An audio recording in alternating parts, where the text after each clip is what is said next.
Today, we're making synths like Tyler the Creator, and we're gonna make 7 different sounds from basses, leads, and key sounds.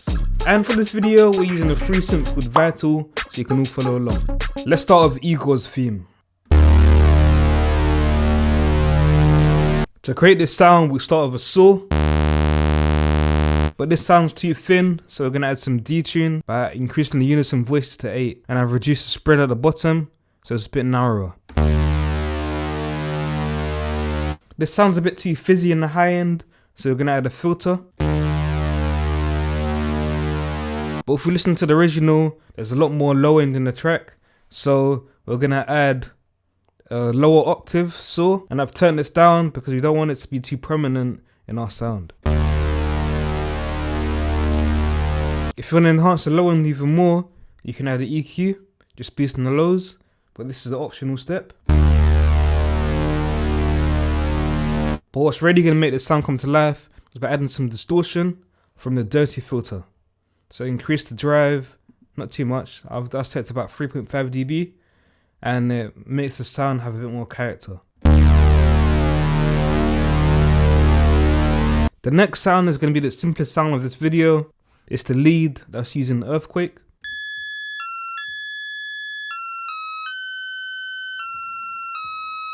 Start with a saw. Add a filter to remove some highs. And then we're going to pan the synth to the right like the original.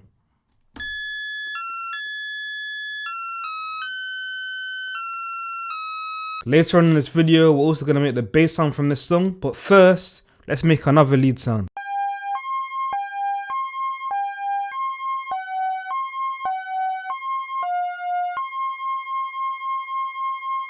To create this lead sound, it's very similar to the other lead sound, but there's a few more steps. So we start with a saw again. Add a filter to remove some highs, but this time it's a 12 dB filter, so it's more gentle.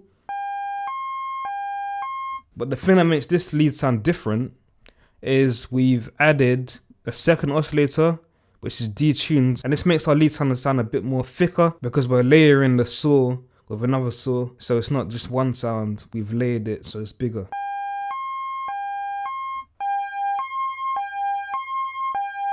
And with all of your lead sounds and bass sounds that you're making, you want it to be playing one note at a time so the notes don't overlap.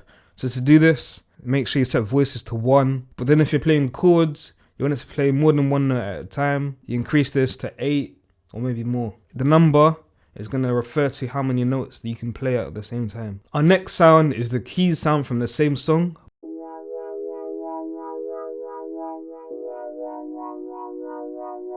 Start with a saw.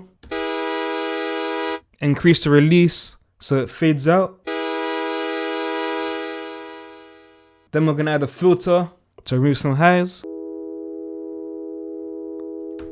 But this sounds too boring, so we're going to make the filter open up and go 1 1 1 1 1. To do this, add LFO1 to the filter.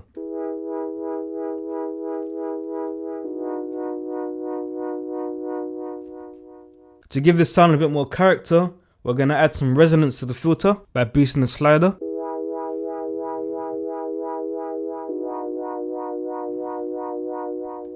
And for effects, we're going to add chorus. This makes our synth sound wider, and the phaser to make our sound a bit thinner.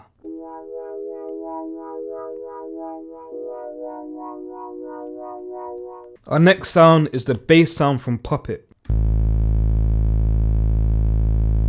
To create this sound, we start with a source sound, and then we add some processing afterwards. For the source sound, most often for these type of bass sounds, Tyler the Creator uses either a synth or an electric piano. For this song, he uses a synth. So we're going to start with a saw and add a filter. But the thing that creates the character is he's running it through different distortion plugins, primarily a guitar amp plugin, but also I've tried out other distortion plugins to get closer to the tone. This is where you can experiment with the plugins that you have. I've used third-party plugins, not free ones, so you guys can have access to the sound. I'm going to be bouncing it out as a one shot so you can input it directly into your software. Let's break down how we made it. The main thing I did was the guitar amp, so I'm going to put that on first.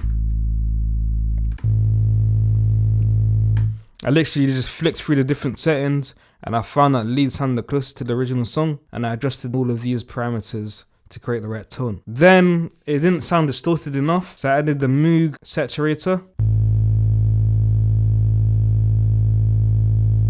It's not doing too much, but it adds a little bit of drive. Then I realized that one of the harmonics was sticking out a bit too much, so I added a bit of EQ to reduce it, and also boosted the main frequency of the sound I really wanted to enhance.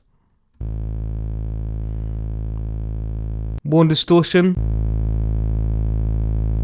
and an EQ to boost the lows.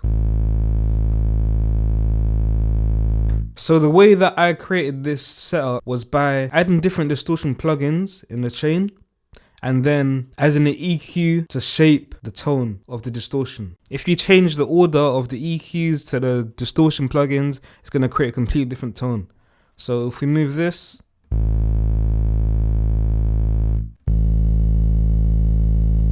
to experiment with the plugin order, as well as different distortion plugins, as well as EQing different frequencies out or boosting different frequencies to make your distortion react to the sound and sound pleasant. Our next sound is the bass from New Magic Wand.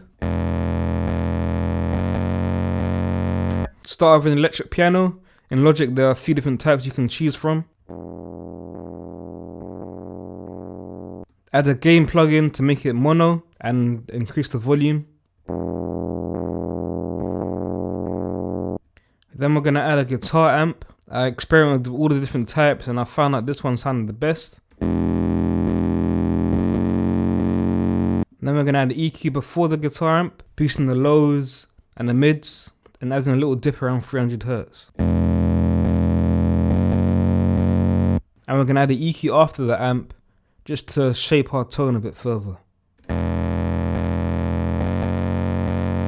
And our final sound is the bass from Earthquake.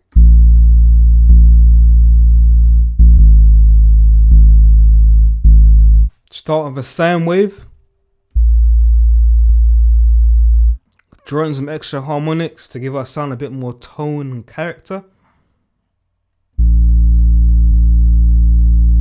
Then we're going to shape the volume of our sound. So as you're holding down the key, it releases energy, so it sounds a bit more like a 808 bass sound.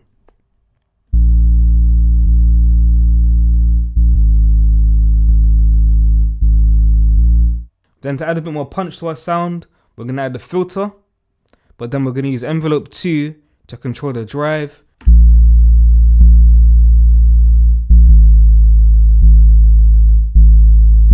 Hope this video has been useful. If you want to download the presets from this video, they're going to be available on my Patreon.